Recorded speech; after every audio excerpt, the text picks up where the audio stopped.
చిన్న పల్లె అది. చుట్టూ పచ్చని పొలాలు, ఎండలో మెరిసే మట్టి రోడ్లు. ప్రతి ఇంటి ముందు పండుగ సందడి మొదలయింది. రేపు పండగరా? ఈ మాట ఊరంతా వినిపిస్తోంది. రేపు సంక్రాంతి పండగ. ఈరోజు మాత్రం పిల్లలకి గాలిపటాల పండగే. రాము, చంటి, పింకీ అందరూ కలిసి రంగురంగుల గాలిపటాలు తయారు చేస్తున్నారు. ఎరుపు, నీలం, పచ్చ, పసుపు. ఆకాశం రంగుల కలలా మారబోతోంది.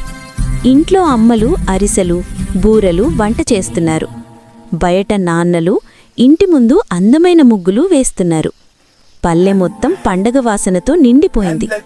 తాతయ్య నవ్వుతో చెబుతున్నాడు, మన చిన్నప్పుడు కూడా ఇలానే గాలిపటాల పండగుండేదిరా. పిల్లల కళ్లలో ఆశ్చర్యం, ఆనందం. సాయంత్రం అయ్యేసరికి ఊరి బయట మైదానం పిల్లలతో నిండిపోయింది. నా గాలిపటం పెద్దది, నా దారం బలంగా ఉంది అని నవ్వులు, కేకలు. గాలిపటాలు ఆకాశంలో ఎగిరాయి. పిల్లల ఆనందం ఆకాశాన్ని తాకింది. ఓడిపోయినా నవ్వే, గెలిచినా ఆనందమే. సూర్యులు అస్తమిస్తున్నప్పుడు అమ్మ పిలిచింది, రా, రేపు పండగ, త్వరగా ఇంటికి రండి.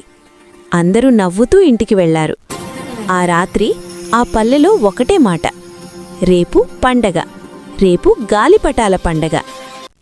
ఇలాంటి మధురమైన కథల కోసం KVS 9 క్రియేషన్స్ ఛానల్ని సబ్స్క్రైబ్ చేసుకోండి.